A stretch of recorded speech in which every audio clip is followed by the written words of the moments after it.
HarperCollins presents Herc by Phoenicia Rogerson, read by a full cast. Before we begin, Herc is the retelling of a Greek tragedy, which involves violence, murder, rape, sexual assault, domestic violence, and other topics that some listeners may find difficult. Amphitryon. We wanted a girl. Alcmene, my wife, and I were born of heroes, which sounds dramatic but mostly meant we had a family history of fire, glory, and dying young. So it came up one night, our legs tangled around each other. I'd like a girl for our first. Whispered, like it was something to be ashamed of. But being born of heroes means nothing runs smooth, and we had twin boys. The conception took place over 3 nights, and one. Alcmene was an incredible woman, smarter than I am by half. She could hold 1,000 thoughts in her head at once and always know exactly which one she needed. She was beautiful, too. She stood tall and straight with muscles in her arms and with eyes that took in everything around her. And she loved me. I defy any man not to find that beautiful.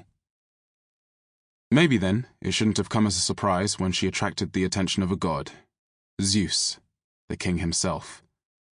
But it did, because when he appeared to her, he was wearing my face. There is a prophecy.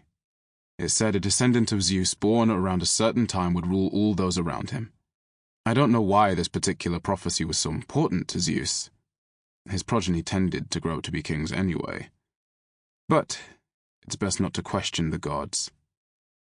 He decided this son should have a particularly impressive bloodline, so he turned to my wife, born of heroes.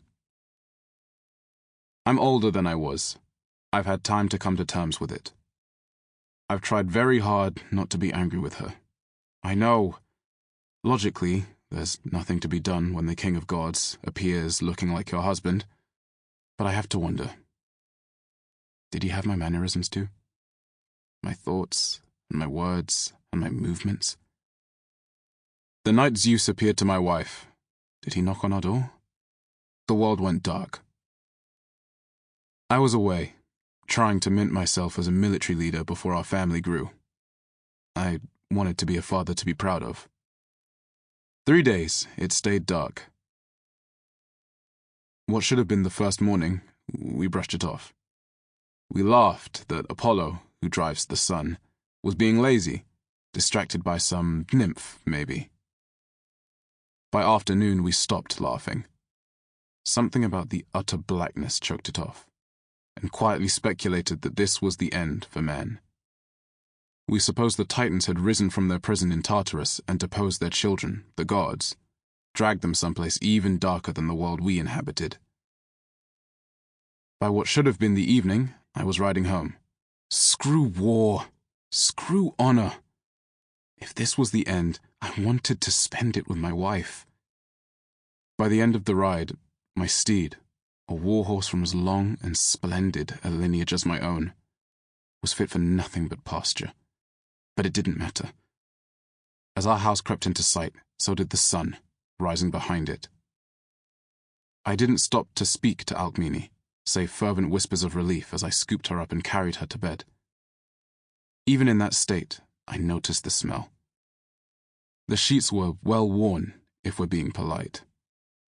I thought nothing of it. My wife was probably lonely while I was at war. I told myself she didn't want to wash my smell from the pillows in case it was the last she ever saw of me. But it wasn't. I came home. We enjoyed each other's bodies, and for all the fear that preceded it, it was the last time my life was truly simple. When she woke, Alcmene stretched. I've always loved the way she stretches, her arms reaching behind her as though she'll be able to catch the world within them. But this time she winced. Not that I didn't have fun, she said, but that last round may have been one too many for me. She grinned. A woman may have said she was glowing. My soldiers would have offered a coarser adjective. What last round? I mumbled sleepily, enjoying the feeling of my own bed as much as I was the woman beside me. It was good to be home. Sample complete. Ready to continue?